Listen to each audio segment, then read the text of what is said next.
we also saw how we can compute union and intersection of automata. Now, the last problem that I left for you to think about was the problem of complementation. And we will come back to this problem, but let's first consider two other problems. So the first problem I want to consider is whether the language modeled by a particular automaton is the empty set. So if I give you an automaton, the question is, does this automaton accept anything or does it reject everything? Okay, so this is emptiness checking. And the input is an automaton. Let's call it A, and I'm not saying whether it's deterministic or non-deterministic at this moment. We will consider both cases. And the output should basically say, does there exist a string that would be accepted by this automaton? So you should output yes if there exists some string X such that X is in the language of this automaton. And you should, of course, output no otherwise. So here I'm assuming that I'm designing an algorithm that is taking this automaton as input. Okay. Well, when would an automaton accept something? When I can run the automaton on this string X and I can reach an accepting state, right? So basically, when I'm asking, would this automaton ever accept anything? That's the same as asking, can this automaton ever reach one of its accepting states, right? And this works for both deterministic and non-deterministic automata. So as long as I have a way of reaching one of the acceptance states, I definitely have a string that would be accepted by that automata. But this is pretty easy, right? So I can just start from my initial state Q0, do a DFS or a BFS on the automaton, just completely ignore the labels of the edges, and just see if you can reach one of the acceptance states. And if you can, you say yes, this automaton, well, this is non-emptiness, right? It's not really emptiness. So if you can reach an accepting state, you say yes, this automaton is non-empty. Otherwise, you say no, this automaton is empty. Okay, so this is basically just reachability from my initial state, which was Q0, to any state in my set of accepting states to F. That's all I have to do. Okay. But now, let me ask you the opposite question, which is called universality or non-universality. I give you an automaton, and I ask you, does this automaton accept everything? Okay.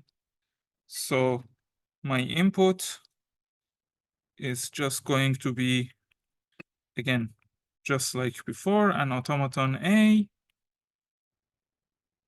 And the output should be yes if the language of this automaton is the set of all strings. So if this automaton accepts everything, if this is what we call a universal automaton, then you should return yes, and otherwise you should return no. Okay. Now, interestingly, in this case, there is a difference between deterministic automata and non-deterministic automata. So let's first consider the case where my automaton is deterministic. So case one is when A is a DFA. I have a deterministic automaton. So that means that for any particular given input, I will have exactly one run of my automaton, right? And this run will end up somewhere. So let's say my input to the automaton was some X. I'm going to start at Q0, and I will have a unique run of the automaton. Okay, and I will end up somewhere. Let's say I end up at this vertex U. Okay, Now I can just check.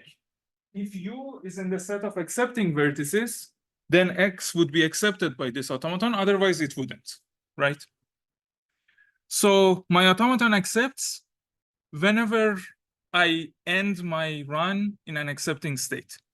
So if the question is, do I always accept everything? That's the same as asking, is it possible to reach a non-accepting state? Right? Because if I can reach a non-accepting state, then my automaton is definitely going to reject that particular string. So let's say, let me just put one vertex here, and let's say these labels were 0, 1, 1, 0. And let's say all of these were accepting states. But this one, this last vertex, was not an accepting state. Okay, so this means that if I give this input, if I give 0, 1, 1, 0 to this automaton, it starts at Q0, goes all the way, reaches the vertex U, and then it rejects. And because it rejects something, because it rejects this particular input, then the language of my automaton cannot be all the strings. So it cannot be a universal automaton. It's going to, well, in this case, I'm going to return no, right? So again, I have a very simple case here. My problem is just reachability. I'm going to start from the state Q0. Now the question is, can I reach a non-accepting state? And if I can reach a non-accepting state, I should output no. If I cannot reach a non-accepting state, I should output yes. Okay. So this is again just reachability, or I can write it like this: check reachability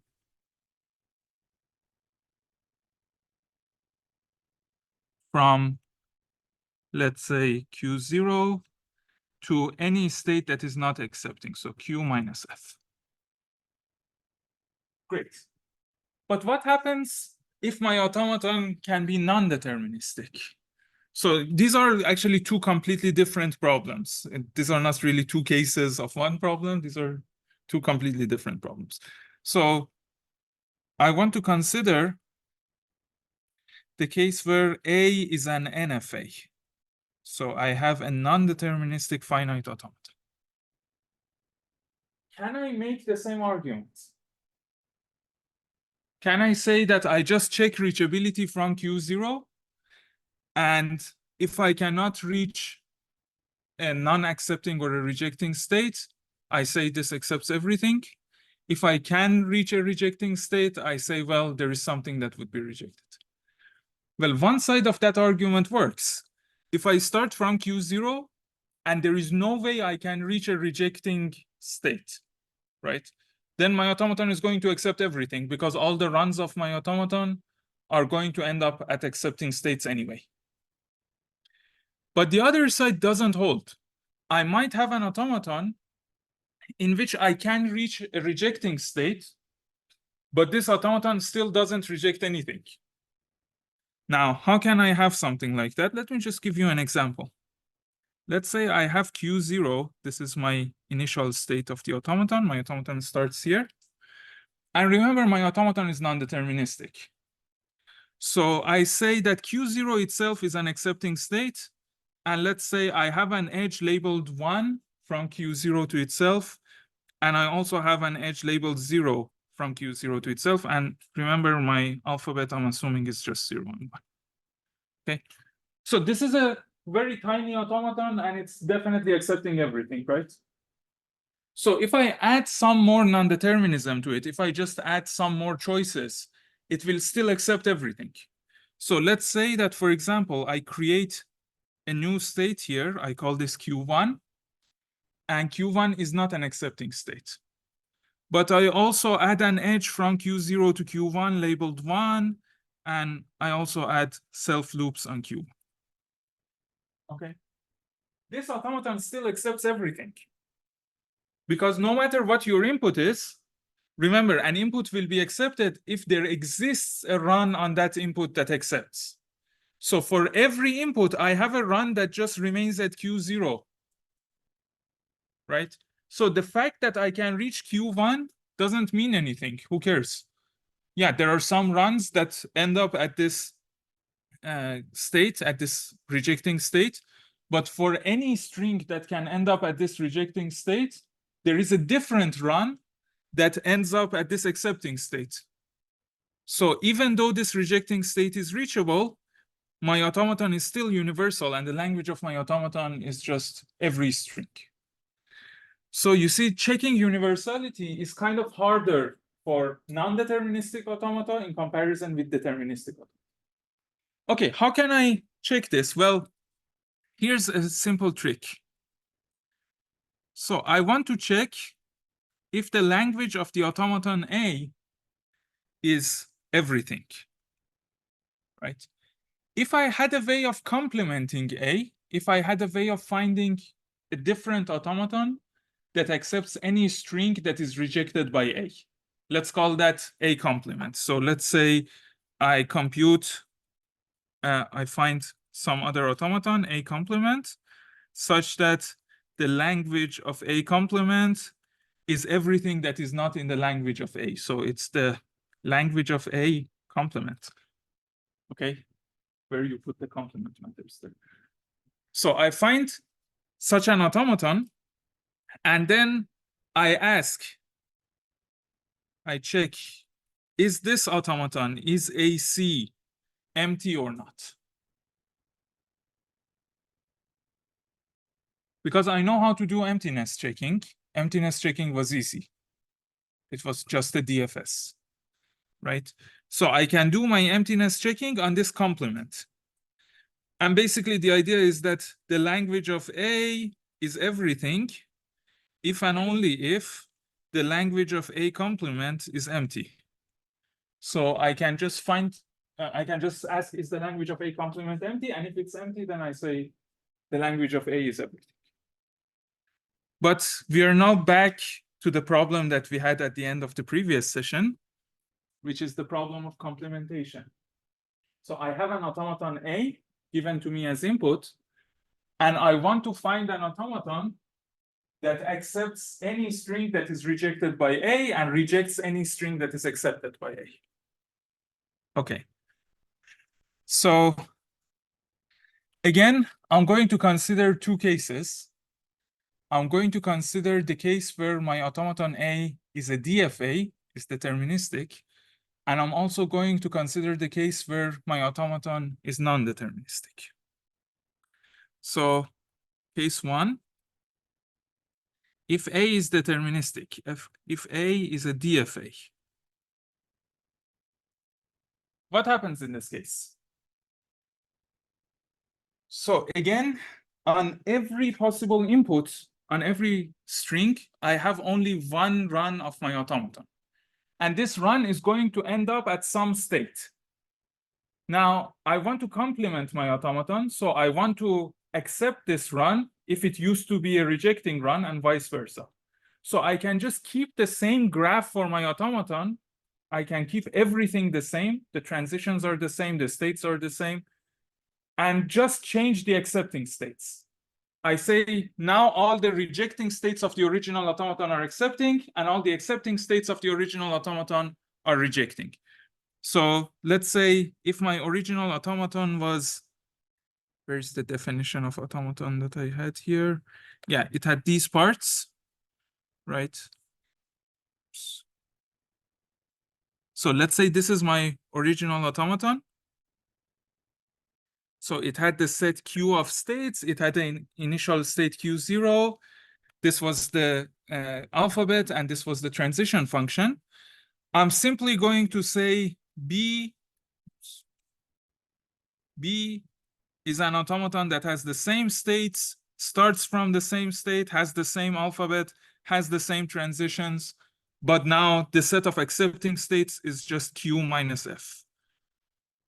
So I'm just changing accepting states to rejecting states and rejecting states to accepting states. And then it's now easy to just verify that the language of B is really everything that is not in the language of A. So it's the complement of the language of A. But again, this doesn't work for non-deterministic automata. Okay, so this is case two. If A is an NFA, then this wouldn't work. What is the example? The exact same example that I had here. So let's keep this example. Let's say this is my automaton A, and I want to complement it. And let's say that I compute some other automaton B, and this automaton B will be the exact same thing, except that Q0 was an accepting state before, so I now say Q0 is a rejecting state, and Q1 was a rejecting state, so I now say Q1 is an accepting state. This wouldn't complement it. Why is that? So what is the language of this first automaton? We just said that it accepts everything, right? So the language of this automaton is sigma star. Any string is accepted by this automaton. So if this complementation worked, then this second automaton shouldn't accept anything. But of course, you can easily check that it accepts the string that just has one, right? So one is accepted here, which means that this kind of complementation doesn't work when you have non-determinism. And again, this goes back to the fact that when you have non-determinism, for the same string, you can have many different runs, right? And when you're changing accepting states to rejecting states and rejecting states to accepting states, you're just saying that any run that was accepting originally is now rejecting. And any run that was rejecting originally is now accepting. This would complement your language if every string had only one run. But here, the string one actually has two possible runs, right? One run is just going from Q0 to Q0. The other run is starting from Q0 and going to Q1. So in the original automaton, one of these runs was accepting and the other one was rejecting. So overall, the string was accepted. Now we swapped accepting and rejecting runs. So in this second one, again, one of the runs is accepting and one of them is rejecting. So this one also accepts. Okay. That's why you cannot complement an NFA as easily as you can complement a DFA. Okay. So here's the thing. I don't know how to complement an NFA. And in order to do this one, in order to check the problem of universality, I need to complement the NFA, right? Because here I said the only, at least the only solution that I have so far to check if the language of A is sigma star is to first complement it and then do emptiness checking. So the message here is that DFAs are good, NFAs are bad. So can I convert my NFA to a DFA? Because if I can convert my NFA to a DFA, then I know how to complement a DFA. I know how to do emptiness checking on a DFA. I know how to do universality checking on a DFA. So my life would become much easier if I can just convert a non-deterministic automaton to a deterministic automaton. And this is what's called determinization, of course, because we're making it deterministic. So this is determinization. And the problem is that in the input, I give you a non-deterministic finite automaton A. And in the output, I want you to give me a deterministic finite automaton B, such that the language of B is the same as the language of A. Okay. I have bad news for you. I'm not going to give you a polynomial time algorithm for this. So this is probably the first algorithm in this course that is going to take exponential time. Okay. So remember the technique that we had when we wanted to compute intersection and union. The technique was that I had two different automata and I just wanted to simulate both of them at the same time. Now, if you look at an NFA is one automaton, but it has many different runs on the same input. So in some sense, we are in a similar situation. I want to simulate all of these runs. Okay. So here's an example. Let's say that simplest possible problem, I give you an NFA and I give you an input and I just ask you, does this NFA accept this input? How can you decide that? Well, you can say, suppose I have my NFA. Let's say this is where my NFA starts. Let's say I have self loops labeled 0 and 1, and then there's 0 that goes here. Let's say with 0 I have here.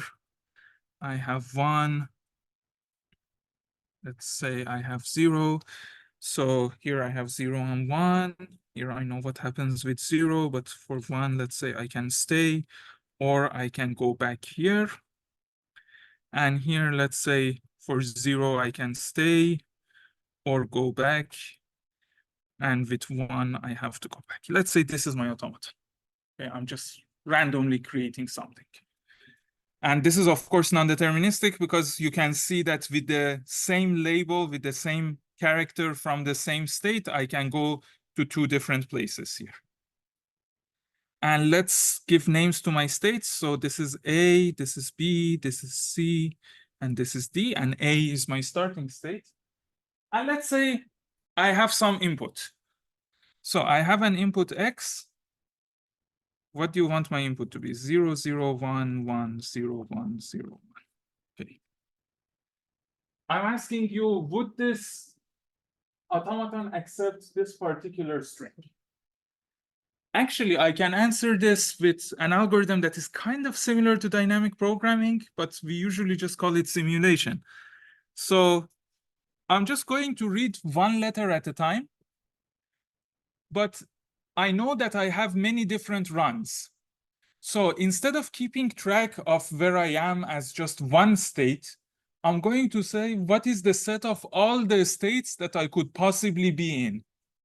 So initially, I can only be in the set A, right? Because my automaton starts at state A, right? Now, I read a 0. As soon as I read a 0, I see that I have 2 transitions here. I can go with a 0 from A to itself, or I can go to B.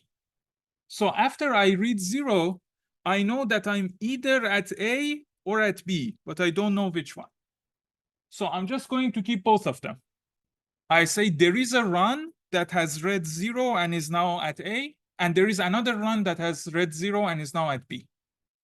That's basically what this means. I read the next 0. Look, if I'm at A and I read a 0, I can go to either A or B. But I might also be at B and read a 0, in which case I will remain at B. So if I was at either A or B and I read a 0, I would still be at either A or B. Okay, so basically, instead of just simulating one run, I'm simulating all of my runs, and I'm asking, what are the endpoints? What are the positions that I can be in right now? So let's say I'm at either A or B, and I read a 1. From A, if I read a 1, I can only stay in 1. From B, if I read a 1, I can only go to C. So my state now becomes A or C. I'm going to be in one of those 2 places. Okay, I read the next one. If I'm at A with a 1, I will stay at A. If I'm at C with a 1, I can go to C or I can go to A. So all the places that I could go are just A and C. Now I read a 0. From A with a 0, I can go to A or I can go to B.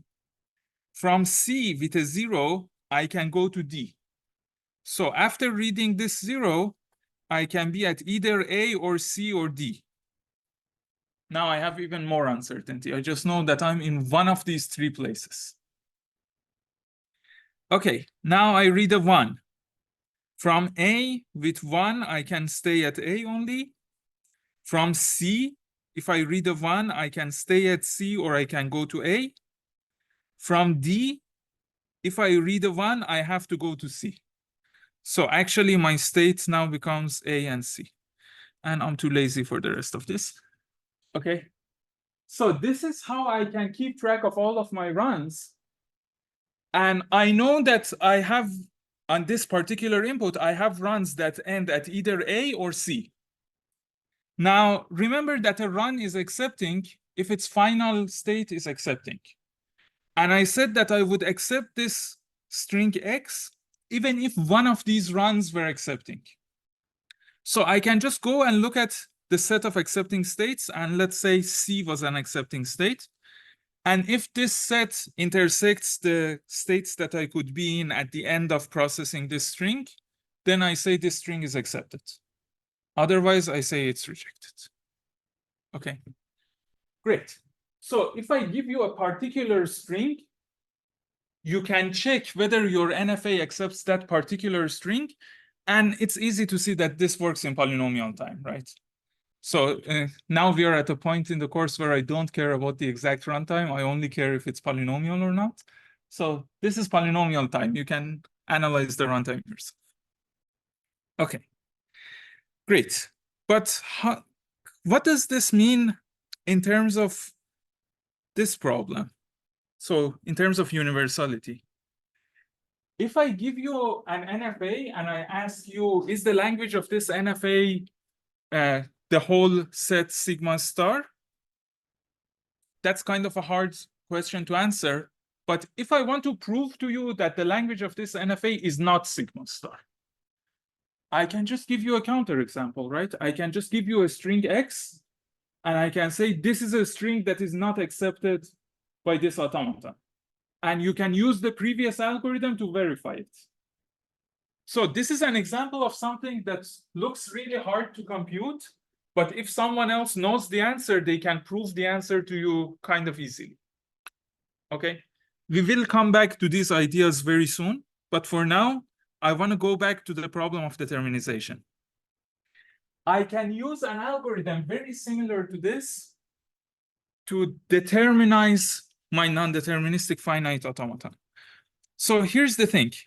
I have my non-deterministic finite automaton, and it has a set Q of states. But what was I doing here? I was just keeping track of subsets of states. So now I can create a deterministic finite automaton in which every state corresponds to a subset of the states of my original NFA. Now, because 4 is a large number, I'm not going to do the example on this one. I'm going to do the example on this one. Okay. So let's say this is my NFA. This is my NFA A. I want to create a DFA B. Okay.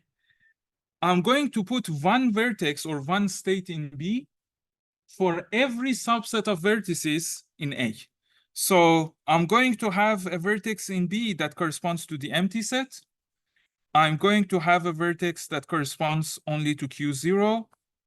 I'm going to have a vertex that corresponds only to Q1. And I'm going to have a vertex that has both Q1 and Q2. Now, in general, if A had n states, B would have 2 to the power of n states, because that's the number of subsets of a set of size n. Okay. Look, I want my B to basically mimic this algorithm that I had here for figuring out whether A accepts a string or not. Okay. So what should be the starting state in B? Should just be Q0, right? Because I want to start at Q0 always. So it's Q0. Nice. Now let's look at the transitions. Let's say I'm at the empty set. What does the empty set mean? It means that I didn't have any execution that could possibly reach here. This is actually kind of a nonsensical vertex. I don't even need it really here, right? But from the empty set, where can I go? I can only stay at the empty set. So I will have an edge from the empty set to itself labeled 0, and I will have another one labeled 1. Okay. Now let's say I'm here. If I'm at Q0 and I read a 0, according to this, from Q0, if I read a 0, I can go to Q0. I cannot go anywhere else, right?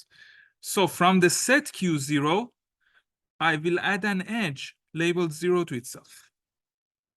But if I'm at Q0 and I read a 1, I can go to Q0 itself, or I can go to Q1. So I should actually add an edge like this. So if I'm in any of the states in this set and I read a 1, I can reach any of the states in this set. Okay. Now, let's say I'm at Q1 and I read a 0. I will stay at Q1. Let's say I'm at Q1 and I read a 1. I'm going to add another edge here just to make things more interesting. So if I'm at Q1 and I read a 1, I can stay at Q1 or I can go to Q0. So I will have this edge. Oh, why did I write Q1, Q2? I don't have Q2. This is Q0, Q1. Okay. So I will have this edge. And finally, let's say that I'm in this state, which means that I can be either at Q0 or Q1, right? And let's say I read a 0. If I read a 0 at Q0, I will remain in Q0. If I read a 0 at Q1, I will remain at Q1. So after reading a 0, I can be at either Q0 or Q1. So I will have an edge like this, labeled 0. And let's say I read a 1. If I'm at Q0 and I read a 1, I can go to Q0 or to Q1. If I'm at Q1 and read a 1, I can stay at Q1 or go to Q0. In any case, I can reach both Q0 and Q1. So I will have this edge as well. Okay.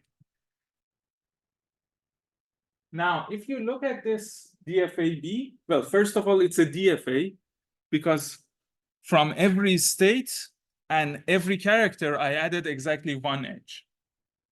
So it's definitely a DFA. But it also mimics all the possible runs of my original NFA-A in the same way that this algorithm was mimicking them. Okay, so what should be the accepting states of B? Whenever I have an accepting state in A, I just go in B and find all the subsets that contain that accepting state. And I say they're all accepting. Or in other words, any subset here that has an intersection with the set F would also be an accepting state here. So in this case, Q0 is an accepting state and Q0, Q1 is an accepting state. And it's easy to verify that this is a correct algorithm and like B accepts the same language as A. Of course, I showed this to you just using an example, but in general, you can do this. But the runtime is, of course, not polynomial because I'm creating this B, and B has 2 to the power of n vertices. If my original A had only n vertices, then now I have 2 to the power of n vertices. And of course, just creating 2 to the power of n vertices will take 2 to the power of n time. Now you can show that your runtime is actually 2 to the power of n times some small polynomial. Again, I don't care about the polynomial part because 2 to the power of n is so huge, it's so exponential. I mean, I don't care if it's multiplied by a polynomial. But anyway, the size of B can be up to 2 to the power of the size of A. Now, it doesn't have to necessarily be exactly equal because you see some parts of B might not be reachable. And the parts of B that are not reachable, for example, this one is not reachable from the starting state, right? I could just get rid of them. I could just remove this, and this doesn't change the language of B. So it might be that I determinize my non-deterministic finite automaton, and I actually find a small solution, but that's just luck. In the worst case, I'm going to need all of them. Okay, so now I know how to do determinization. I know how to take an NFA-A and turn it into a DFA-B, but unfortunately, I have an exponential explosion in size. Okay, but using this, now I can solve these previous problems, right? So if I have an automaton A and I want to see whether it's empty or I want to see whether it's universal, I can just convert it to a DFA. I can determinize it first, and then I can check, right?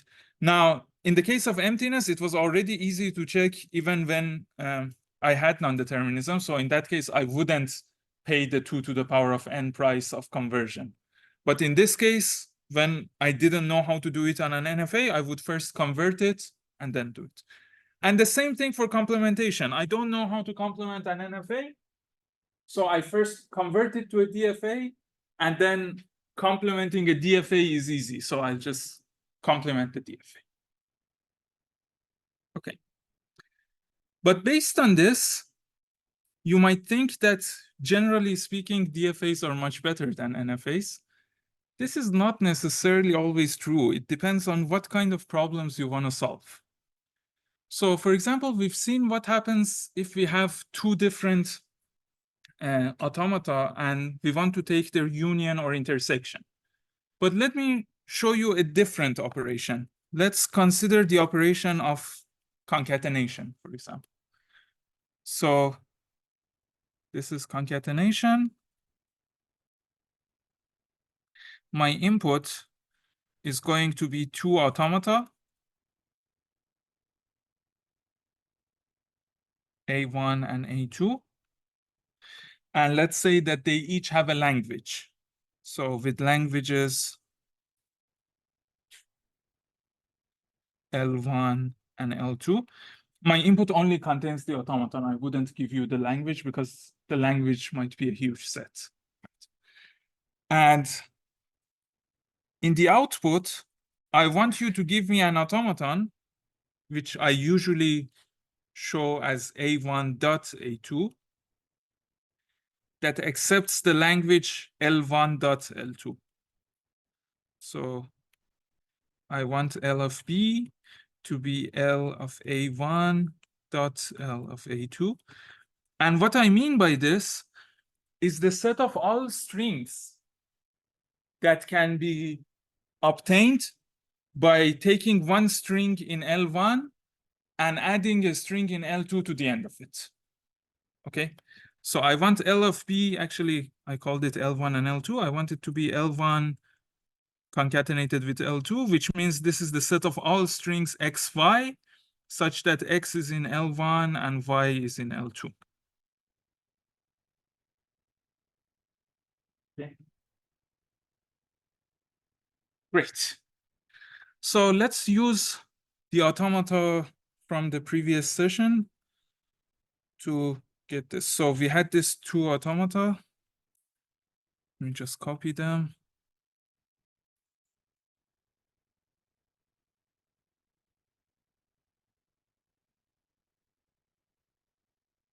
Okay. These are both deterministic automata. And remember from the last session that L1 accepts, A1 accepts any string X that has an odd number of ones, and A2 accepts any string that has 4 or more ones, right? So now, if I want to calculate, if I want to have an automaton that accepts L1 concatenated with L2, it means that I should accept any string such that I can cut it in half at some point. And when I cut it in half, the first half will be accepted in A1 and the second half will be accepted in A2. Okay.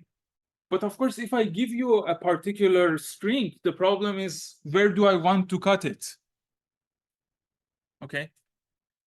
So here's the first thing that comes to mind. I can say, well, I take my A1 and I'm going to just run A1 over my string.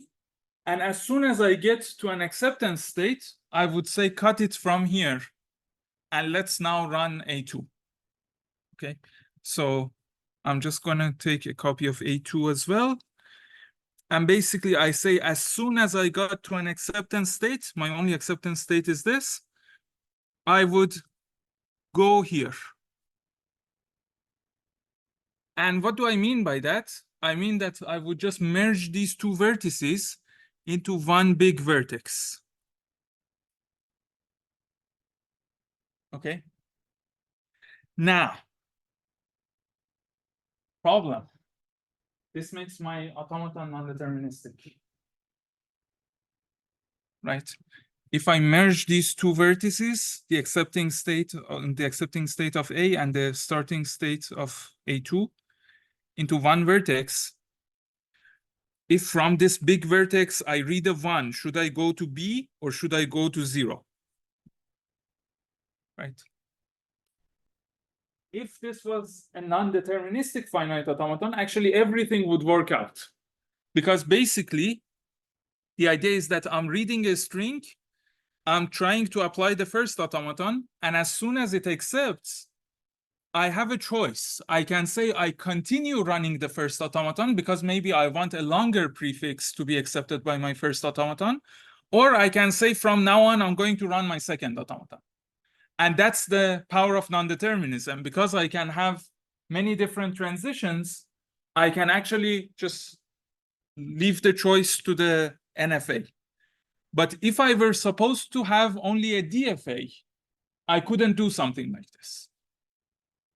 Now, in general, in NFAs, we sometimes add edges that are not labeled by anything, or we label them by epsilon. And what this means is that this edge can be traversed whenever the NFA feels like it without actually consuming any of the input characters. Okay? Effectively, this is the same as saying that any edge that comes into this vertex, to vertex 1, could have come to the vertex A directly. So it's just a more compact way of representing many other edges. It's not really changing the definition of how the NFA works. It makes it easier to describe these NFAs. So if I have an NFA like this, this would accept exactly the set of concatenated strings, such that the first one comes from the first language and the second one from the second language. In general, my NFAs might have several accepting states. If I have several accepting states, I will connect every accepting state of the first NFA to the initial state of the second NFA with an epsilon edge. And also, my accepting states should be only the accepting states of the final NFA. So this one shouldn't be an accepting state, right? Okay. So as you see, when it comes to concatenation, life is much easier if you can have non-determinism, because the non-determinism basically is magic, and it decides for you where to cut your string and which part of the string is going to be accepted by the first part of the automaton and which part by the second. Yeah, of course, in the homework, there is one other operation, which is infinite concatenation, or as we call it, the Kleene star. I'm not going to solve that one for you, but you will see there as well that it's much easier to work with NFAs than DFAs. So there is a cost and a benefit to everything. Generally speaking, NFAs are usually smaller. They support more operations like concatenation and so on. But then some other operations on them are more time consuming. So for example, if you want to complement, it's much easier. If you have a DFA, complementing a DFA is actually done in linear time, but complementing an NFA is quite hard. We have to go through the DFA and back. Okay, but let's forget about the runtimes of algorithms that work on DFAs and NFAs, and let's just consider the DFAs and NFAs as our computing machines. Remember, my very first question was, can we compute everything? This was here, right? So what can I compute with a DFA or an NFA? Well, the set of languages that I can compute with DFAs or NFAs, it's the same set, right? So basically, this is what I'm saying. I'm saying for every language L, every L in sigma star, there is a DFA, let's call it A or AD, with the language of this DFA being equal to this language L, if and only if there is an NFA. So for any language, I can accept this language by a DFA. I can decide this language by a DFA, if and only if I can decide it by an NFA. So if and only if there exists an NFA, let's say AN, non-deterministic, such that the language of AN is L. Okay. We've actually already proven both sides of this, but I just want to go over it. Let's say I give you a deterministic automaton and it has some language, and I tell you, give me a non-deterministic automaton that has the same language. Well, every deterministic automaton is also a non-deterministic automaton, right? So you can just use the same automaton. That's one side of it, which is very trivial. The other side is this determinization that we just showed here, right? So if I give you a non-deterministic automaton and I tell you, give me a deterministic automaton that accepts the same language, well, this is exactly the problem that we solved. So the set of languages that are realizable or acceptable by DFAs is the same as the set of languages that are acceptable by NFAs. And all of these languages are called regular languages. Okay. Which again takes us back to the homework that you have to submit. Why are these called regular languages? Because of regular expressions. So actually, this is not part of the homework, but you can also prove that the set of languages that can be realized by a regular expression is also the same set. So the expressive power of deterministic finite automata, non-deterministic finite automata, and regular expressions, all the same. Okay, nice. So where are we? We know that there are some languages that we cannot solve or decide using any C++ program. This is what we saw in the last session. We saw that, for example, halting is undecidable. There is no program that can solve halting. And we have a set of languages that we know are decidable. Regular languages, they're decidable because I have automata that can decide these languages. Okay. Is there anything in between? Can you think of a language that you would be able to decide using a C++ program, but not using a DFA? Actually, the answer is yes, because if you think about it, our notion of DFA is pretty limited, right? I have only a finite number of states. So if I design some sort of a language where I need to have an infinite number of states, then that language is definitely not going to be decidable by a DFA, which means that it's also not decidable by an NFA because they can only decide the same set of languages. Okay, so here's the language that I want you to consider. And by the way, what I'm using here is called pumping lemma. But I don't care about the lemma itself. I just want you to see an example of its use case. So this is what I want to prove. I want you to consider the language L that is consisting of all the strings that are 0n, 1n. So this means n zeros followed by n ones. And this n can be any number greater than or equal to 1. So this is the language that has 0, 1, 0, 0, 1, 1, 0, 0, 0, 1, 1, 1, so on. But the important point is that I have the same number of zeros and ones. Okay. I claim that this is not a regular language. I claim that there is no DFA that would accept this language. Okay.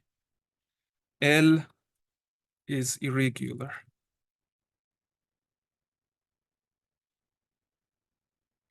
Let me first give you the intuition and then I will give you a proof. Intuitively, the problem here is that I have to count the number of zeros that I have seen. Right? And I can have any number of zeros. But when I was talking about the DFA, I had a bunch of states. I had a finite number of states, but I didn't have any memory. And because I don't have any memory, I cannot count. right? I can do small counts, for example, something like this, where I said I have 4 or more ones. But in order to do that, I actually needed 4 states to count the 4 ones, right? But if I have only a finite number of states, then I can only count up to the number of steps, up to the number of states that I have.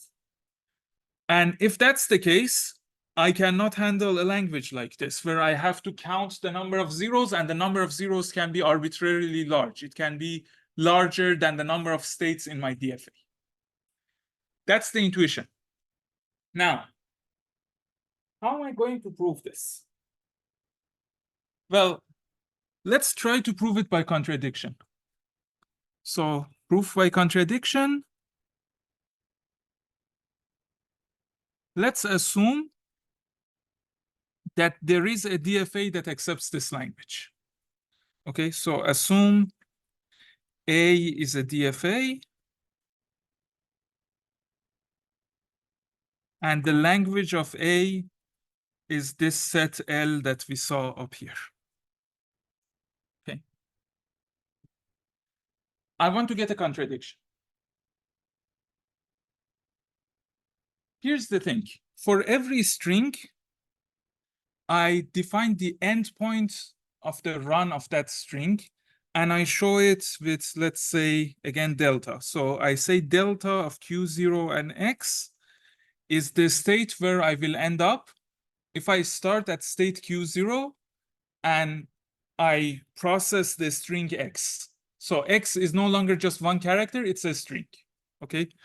So delta of Q0X, or I can just call it delta sub X, is the state at the end of A's execution on X. Okay, and this is a unique state because I'm assuming that my A is deterministic. Okay, so for every string X, I can basically just run A and see where I end up, and I call that delta of X. Very easy. Now, here's the thing. Suppose that I have 2 different strings and their delta values are the same. I say if X and Y are 2 strings and delta of X is equal to delta of Y. What does that mean? It means that when I started at my initial state and I ran X, I went somewhere, but I ended up at delta X, right? So I'm going to start at my initial state Q0. I'm running X. It might go in a lot of different places, but at the end, it ends at delta X. And I run Y, and maybe the run on Y is very different, but it ends up at the same state. So this is the run on X. Let's say this is the run on Y. And, or let me just use a different color. Let's say this is the run on Y, but it ended up at the same state. I'm not even assuming that X and Y have the same lengths. They can be any strings. I don't care. Okay. Now, what happens if I take X and Y and I add the same string, concatenate the same string to the end of them? So I want to say, consider these 2 strings. Consider XW, so string X followed by the string W, and YW. Okay. Do you agree that they should end up in the same state?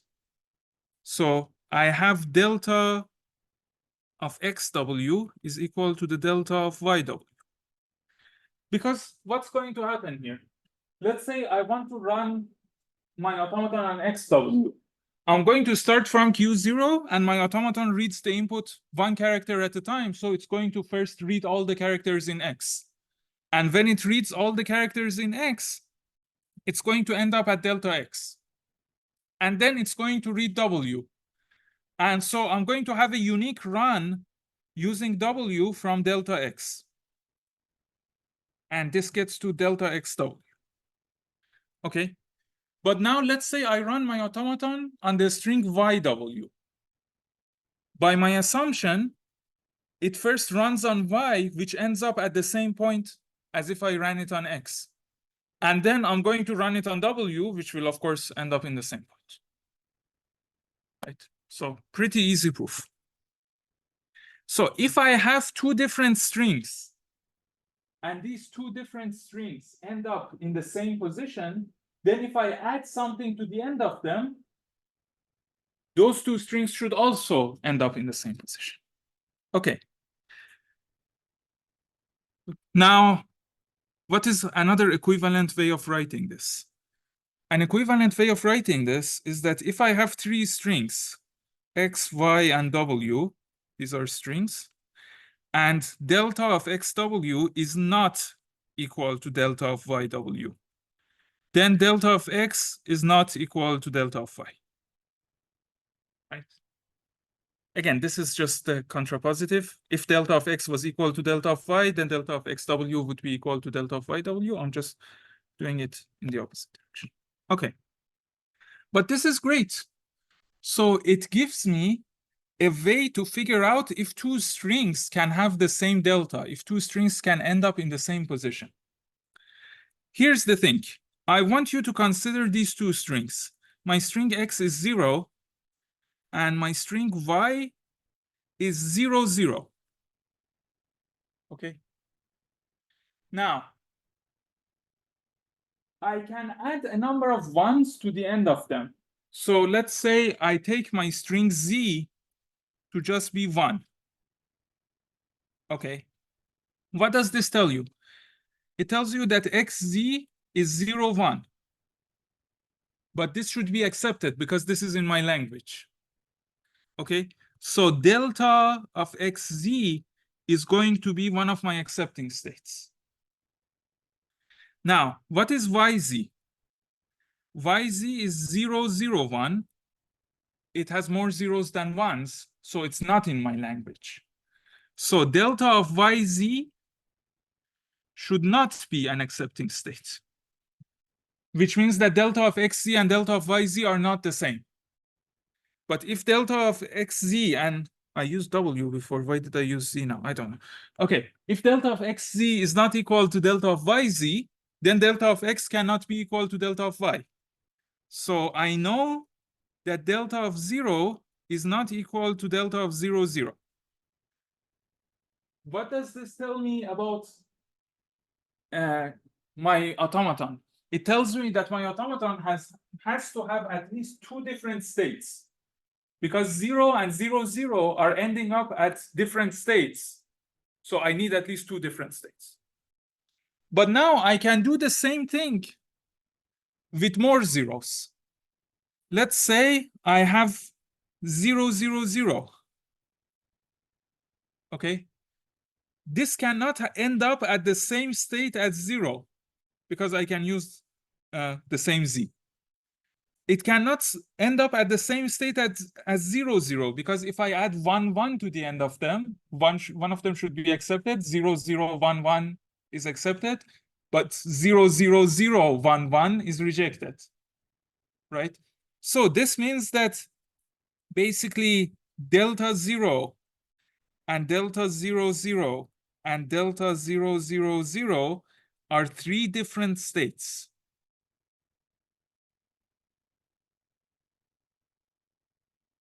Okay. So now my automaton needs to have at least three states. But I can continue this. I can now look at 4 zeros.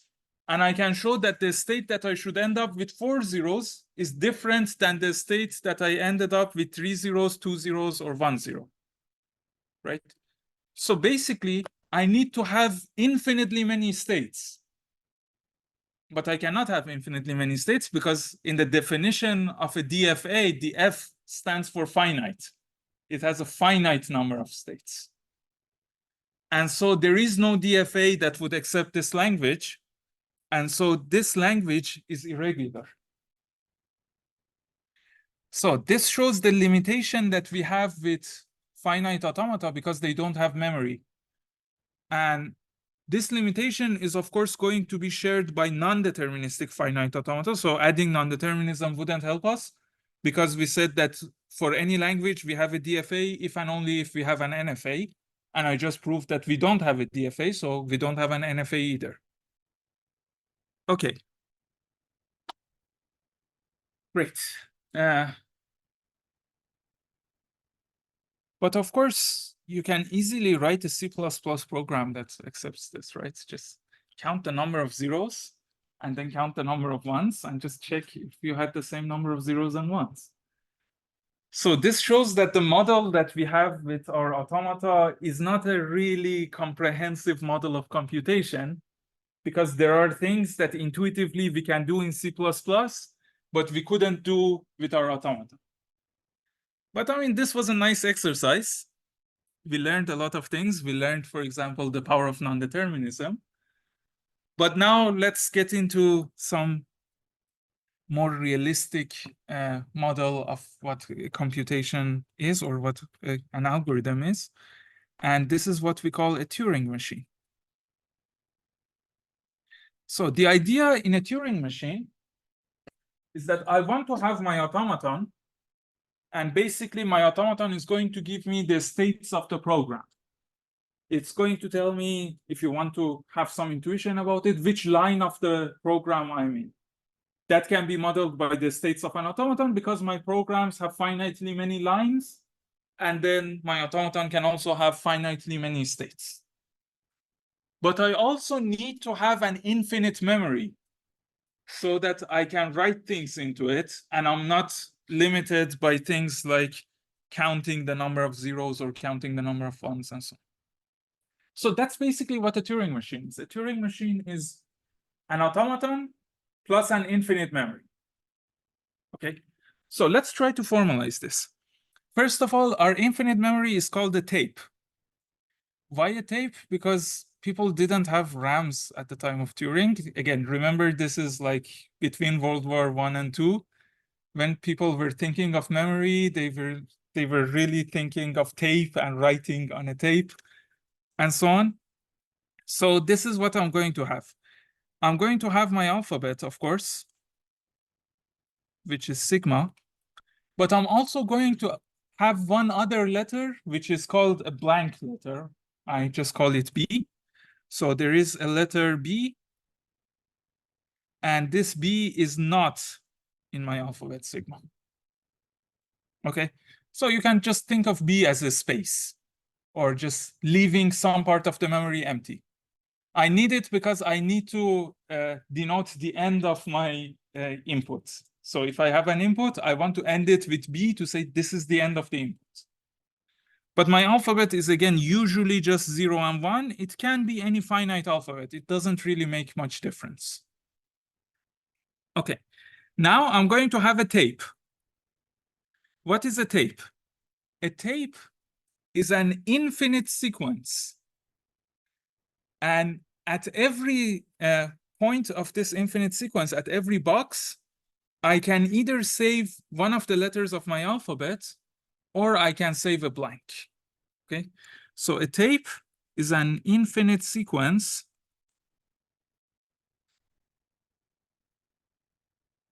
Let me call it T0, T1, T2, so on, such that, well, my first rule is that every TI is either one of the letters in my alphabet, or it's just a blank symbol. And my second rule is that even though my tape is infinite, because I want to be able to take inputs of any length and write outputs of any length and so on, I'm only using a finite number of the slots or boxes on this tape. So the second condition here is that there exists some number k such that for every index bigger than k, Ti is just blank.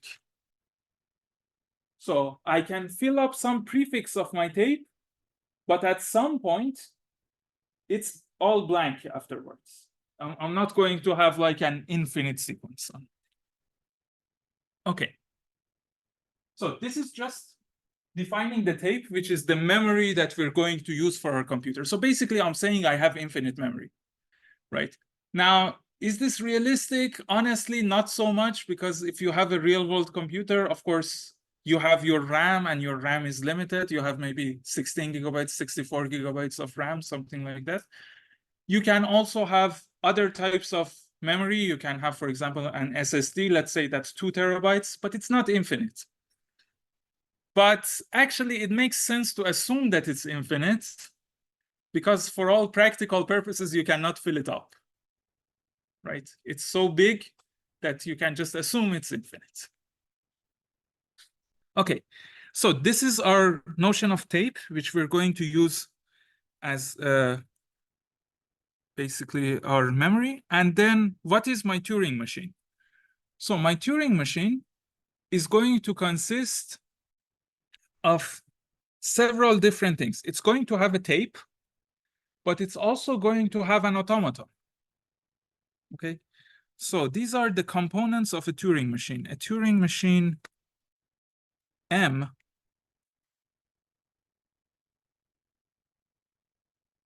consists of the following. Okay, I'm going to have a tape. So let's say a tape T, and I'm going to call this an initial tape. Okay, because my contents of the tape can change. Okay. I'm also, of course, just like an automaton, going to have a set of states. So I have a finite set Q of states. Again, these are the states of my automaton, or you can think of them as the lines of my code intuitively. I'm going to have an initial state. So an initial state Q0 in Q. But I'm also going to have an initial state on my tape. So the idea is that I have a head or a reader that is on this tape, and initially it's at position 0. And this head can read from the tape, but it can also write to the tape. So I'm going to have an initial state Q0 in Q and an initial head position. Let me just show that with H, which is just 0. Okay. Now, I have to also talk about transitions. How does this machine work? How does this machine do one step of execution? So when we were talking about automata, the machine would just read one letter from the input and based on that decide which other state to go to. So I looked at my input, I looked at my current state, that told me where I should go. In a Turing machine, I can look at my tape, but I can look only at the current position of the tape. Okay? And I can also look at which state in the automaton I'm in. And based on that, I can make a bunch of decisions. I can decide which other state of the automaton I want to go to, which is kind of like jumping from one line of code to another line of code. But I can also decide if I want to change the tape. Maybe I want to change the letter that is written to the tape at the current position. And I might also decide to move my head or move the tape. I mean, these are the same in physics. Like if you move something to the left, it's like moving the other one to the right. So if I'm at position I of the tape, I can decide to go left, to go to position I minus 1, if it exists. If it doesn't exist, I will just get stuck at position 0. Or I can choose to go right. In some variants, I can also choose to stay where I am. But honestly, that doesn't make much of a difference. You will get definitions that are equivalent. Okay? So now I'm going to have a transition function.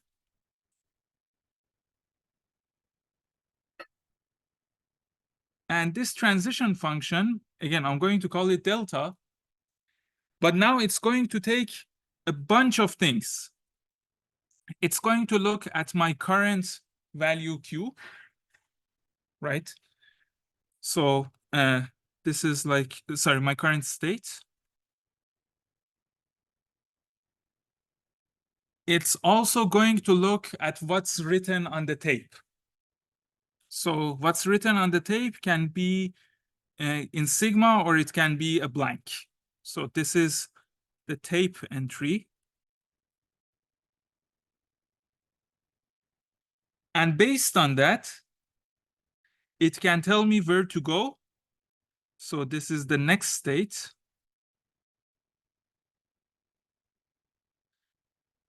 But it can also tell me to change the value on the tape before going to that next state. So it can give me, again, a value in sigma union B, which is basically what I write on the tape.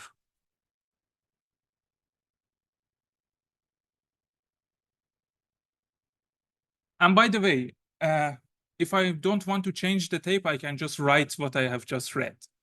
So that's the idea. If I don't change anything, I still think of it as changing it to what it is already. Okay. And finally, it's going to choose an action, which is either L or R. So this means go left or right.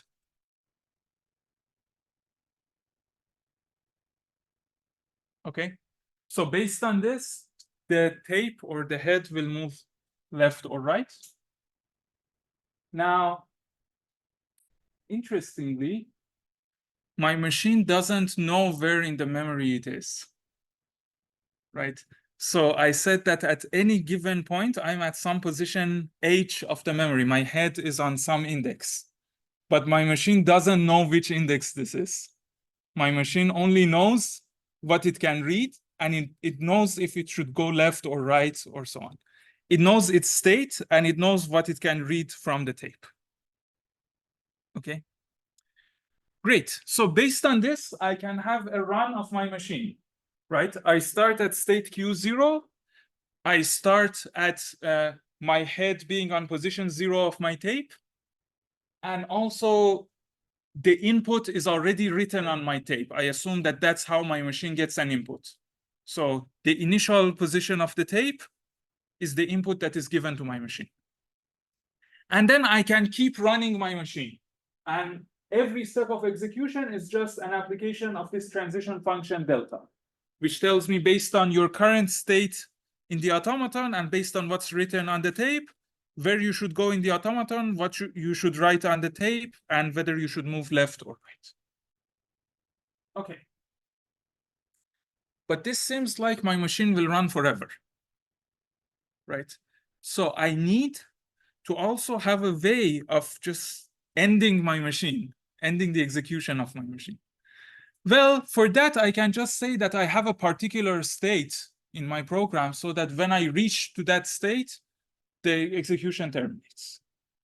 Okay, so I can say that I also have a set of states or just one state. It's really up to you. It doesn't matter. So let's say a set of terminating states, which means that whenever I reach those states, my machine has ended. Now, remember that I want to solve two types of problems. Sometimes I want to solve decision problems where my machine should return true or false. But sometimes I want to solve computational problems where my machine has to write some output. Okay, how can I do this? Well, if it's just a true or false, if it's a decision problem, instead of saying that I have a set of terminating states, I can say that I have a set of accepting states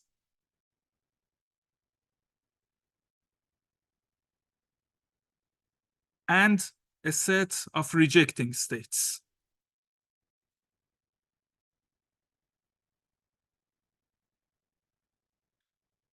So the idea is that I keep running my machine, and if I reach an accepting state, I immediately accept, and that's the end of the execution.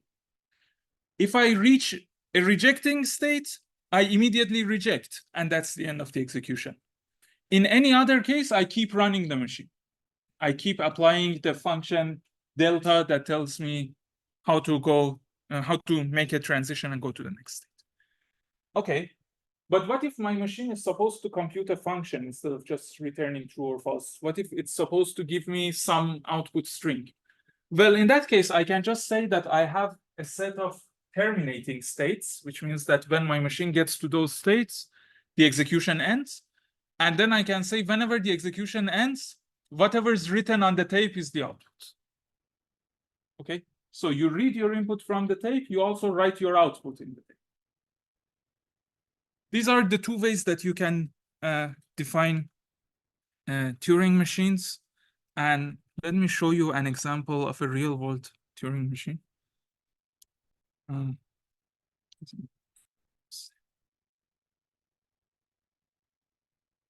The screen sharing doesn't work for some reason. I have to stop and then share my. Okay.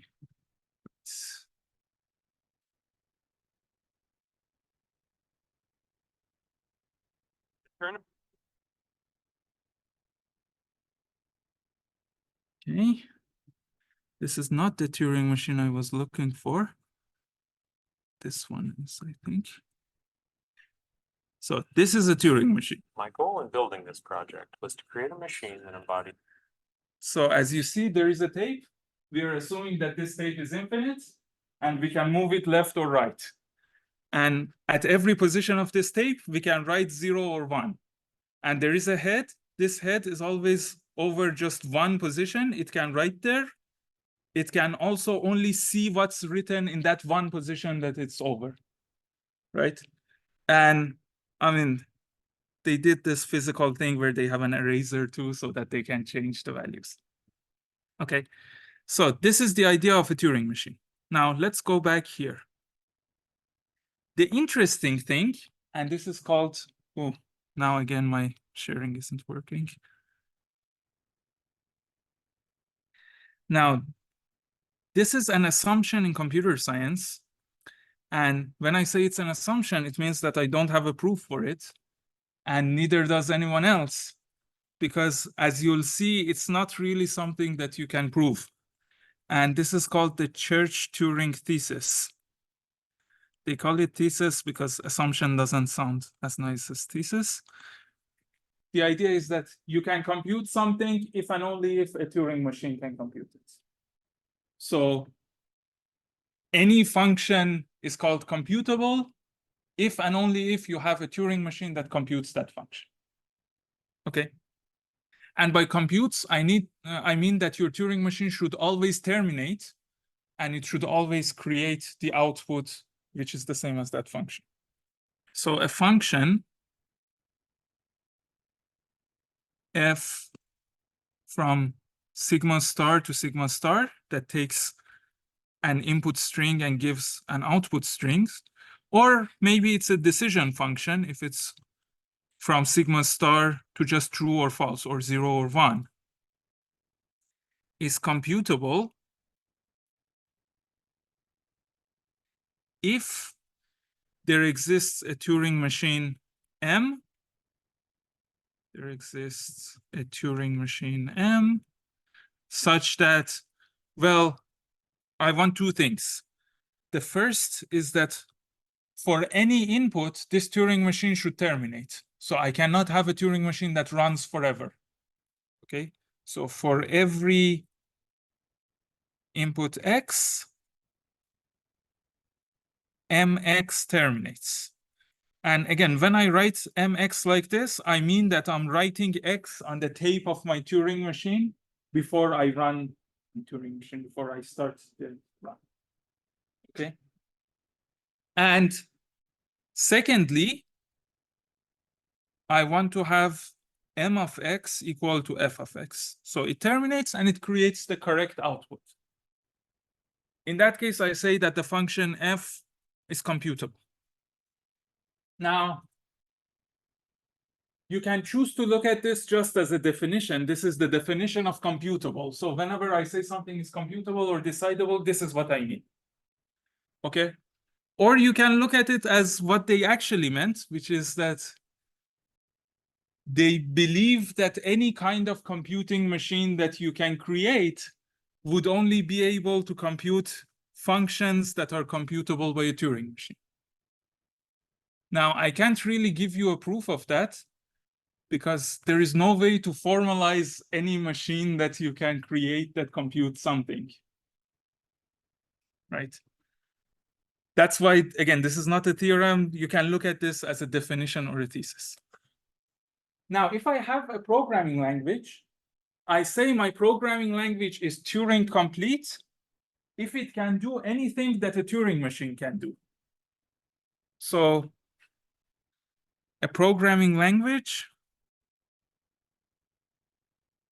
yeah, let me just call it PL, is Turing complete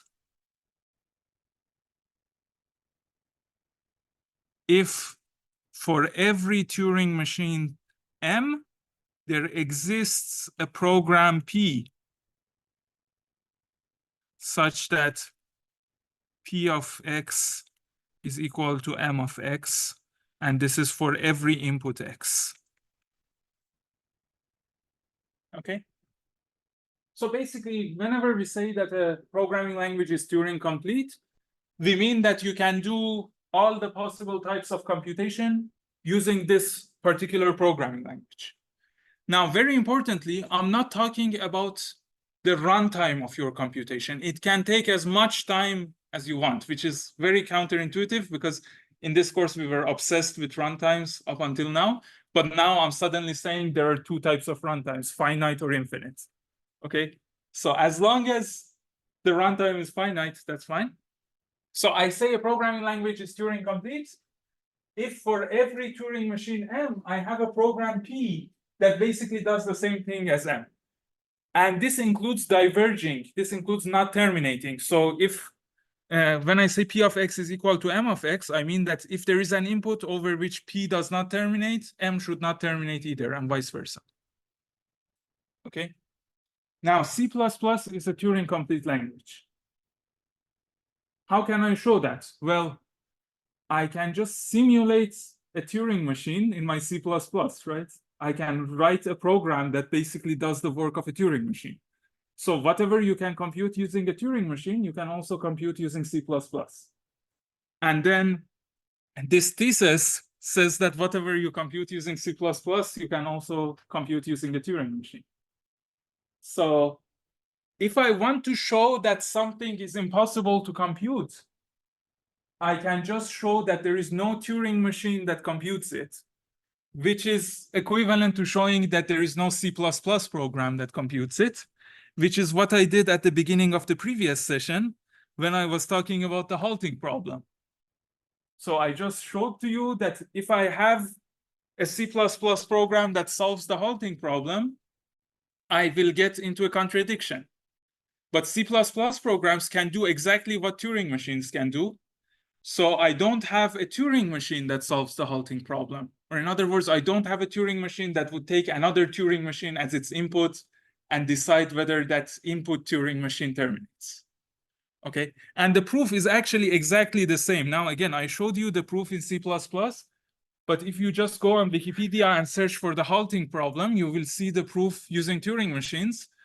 And it's unreadable using Turing machines. It's really much more complicated, but it's basically the same idea that I showed you in the message. Okay, great. But this now allows us to do something else. It also allows us to assign a runtime, right? Because if I have a Turing machine and I have some initial tape setting, I know how many steps of execution that Turing machine takes. I know how many times I can apply my transition function before I reach a terminating state, right? The answer might be infinite. My Turing machine might just go on executing forever. But if it's finite, I can count it. So that's what I can do now. I can say for a Turing machine T with input X, for a Turing machine M with input X, I can define a runtime. I define, let's call it T of Mx as the number of steps that M takes if I give it X as input, as the number of steps or transitions or applications of the function delta that M takes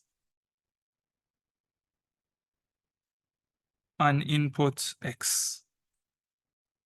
By the way, just one detail here. When I say on input X, I mean that I'm writing X on the tape, and then I'm putting blanks after X forever until infinity, right? Okay. So this defines runtime finally in a very well-defined manner, which is something that we didn't have in this course. Until this point, I was just assuming that we have a good intuition on what kind of operation is allowed in our programming language, and we were analyzing the runtimes of all sorts of different algorithms, but we didn't really have an exact definition of a runtime, but now we do. This is the exact definition of a runtime.